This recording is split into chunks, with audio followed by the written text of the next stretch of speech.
everyone, welcome back to the channel. This is Emma and Georgia, and today we are watching Bridgerton Season 2 Episode 2. If you want to watch our uncut reactions, links to Patreons down below. I felt particularly bad for, I always forget her darn name. Eloise, that's the name, right.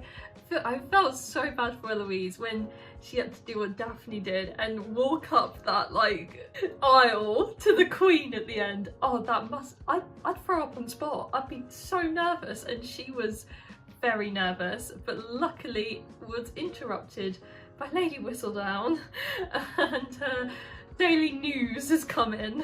But she did have a good ending to that episode when she said to the Queen she prefers emeralds, and Queen was cacking up, loving it.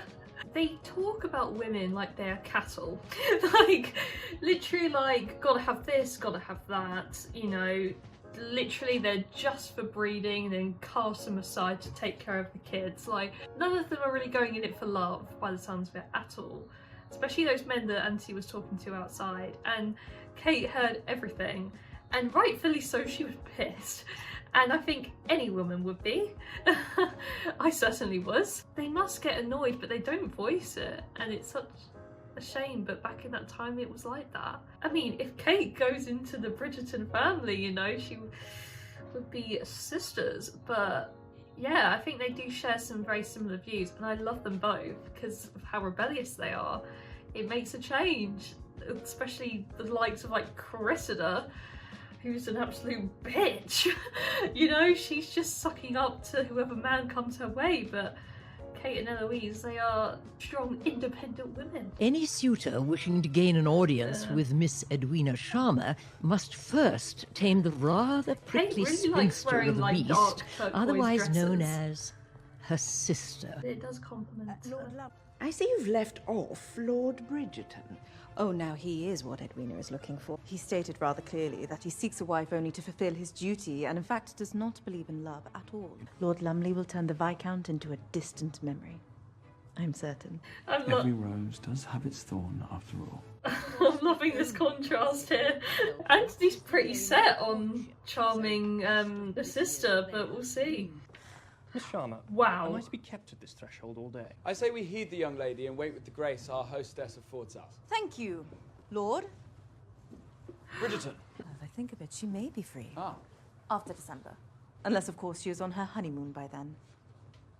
Your dubious and libertine reputation goes before you. No intrusion, Bridgerton. End of the queue. Back of the queue.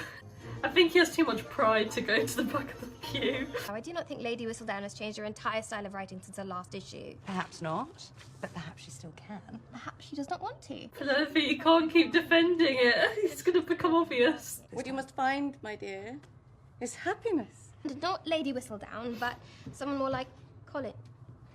No, not Colin. Colin! Did not expect you to return so soon, dear. Well, I missed you all. What can I say? He has facial hair. I told him it would never do, Mark. Oh no! It's hideous. Is that Cousin Jack's? I also hear he wishes to convert the morning room into his own personal gaming hell. What? It's a bit triggering for Lady Featherington.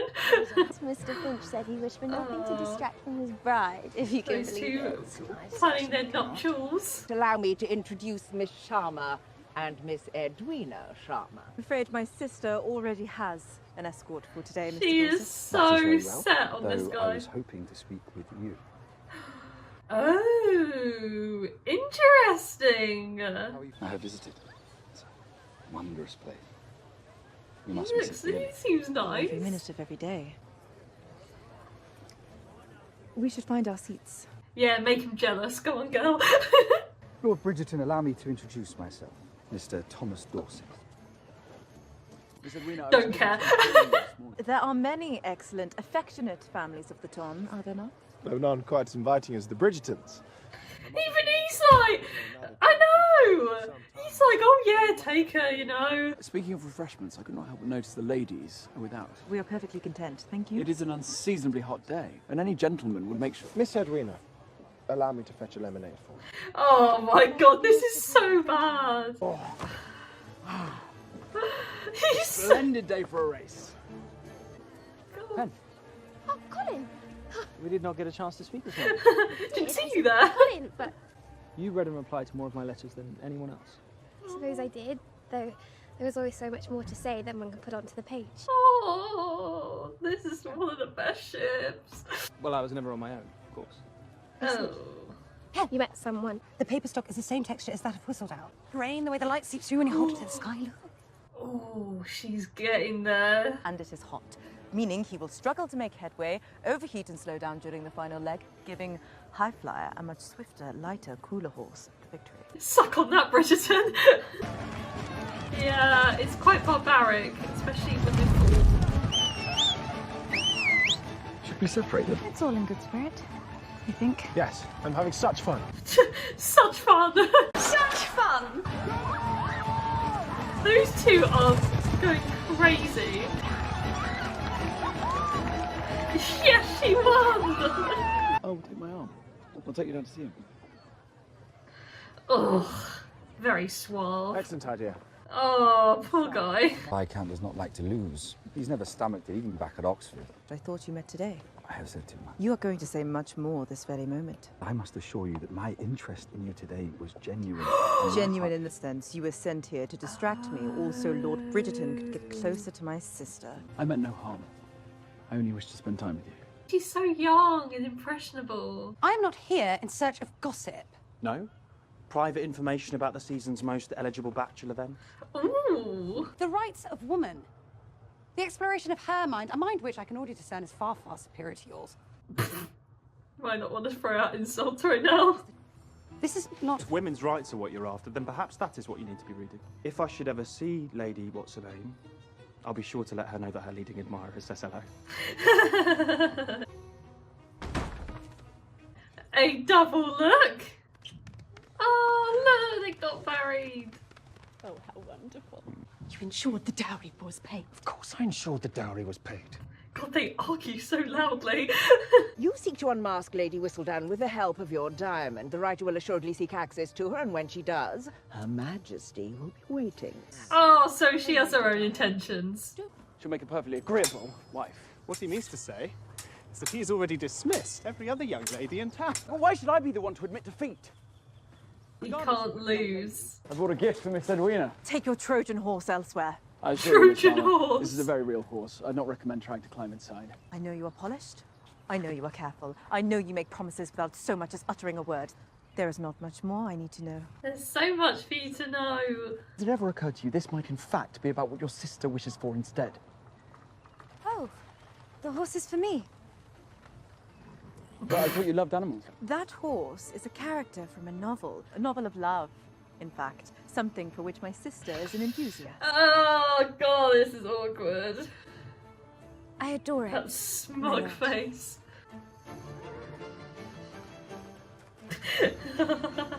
He's never gonna get that, her alone. Never. The soiree is at the Danbury House. And Miss Sharma wants to accuse me of playing games. Can you blame her? Oh, I knew it. Perhaps Miss Edwina's other suitors plan on choosing their words more wisely tonight. There is a lesson here for you somewhere, Anthony. I only hope that this time you will finally learn it. You just got scolded by your own mum. Oh, dear. It's like some sort of weird talent show. Don't like a bit of that. The fact the Viscount is your relation almost makes me think better of him. We should certainly not give him too much credit now, should we? How about a pause? I couldn't have thought of anything better. Beautiful dress. I quite like yours as well. Yellow. No, I did not mean... I am being truthful. You mentioned at the races you were... She's never lonely. misinterpreted I what only you said. assumed... Was not exactly lonely on my travels. I did begin a real conversation with someone I had known for a very long time, and yet I never truly knew this person at all. Is he talking about her? Myself. Oh. Yourself. If Penelope can see me this way, then surely I can too. Oh. I cleared my head, swore off women and love, and... Oh. I am a woman. You are Pen. Oh, Jesus, Penelope. You're my friend. Oh, Colin. I thought they had something. God, it's going to be a slow burner for them, Jesus. Colin needs to get his finger out. Is the art of revealing precious truth with words. To delight in her beauty. He's literally teaching Anthony how to, all your defences crumble. Say things from the heart. You would willingly take on and any pain. Truly just feel something. You should apply yourself more often, Benedict. Write that down. Thank you all for the most splendid display of your talents this evening. And she's going to rock up late and wow the crowd. Would everyone like to hear it? God, I couldn't say no. What is it truly to admire a woman? To all. Oh. I cannot claim these words as my own. They're someone else's entirely. And words of flattery are beautiful and sweet, but they are also hollow, unless accompanied by action. He's a man of action. I assure you that when it comes to action and duty, I shall never be found lacking. And I hope that is what will speak louder than any pretty words ever can. God, he's had me. He cannot give you the love you deserve. Does that make him a bad man or an honest one? She's standing up now. But it must be hard for her to see.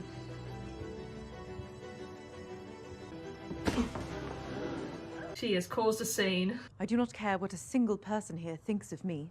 Once Edwina is married, I shall return home alone, only too glad to never set foot in this city again. Are you not alone yourself? I watch you.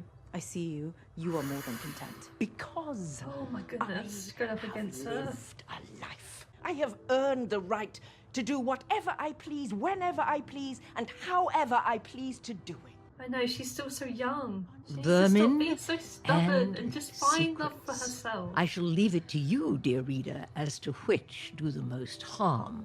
God, two arrived out At of least nowhere. the elder Sharma's opinion on such a matter is certainly no secret at all. But the letter K's, they are slightly misshapen in the exact same way. Surely it is not likely to be another coincidence. She's going to change print shops. Oh, look. And you letter K for a Stanhope Press? Miss Penelope. Oh my God, she's been caught. These are the young ladies our Diamond has been conversing with of late? Yes, Your Majesty. If our theory is correct, then Lady Whistledown will indeed be in this very collection. Must eventually Penelope's there. come to light. They're conducting a little experiment themselves. My goodness, the Queen is set on finding her, but I wonder if she were to find that Penelope is Lady Whistledown, what she will do once she knows that information. Will she get her out of the city, you know? Ban her? It's the Queen, so I think it could be either way. She has quite rogue, you know, action sometimes. She might take her in as her own.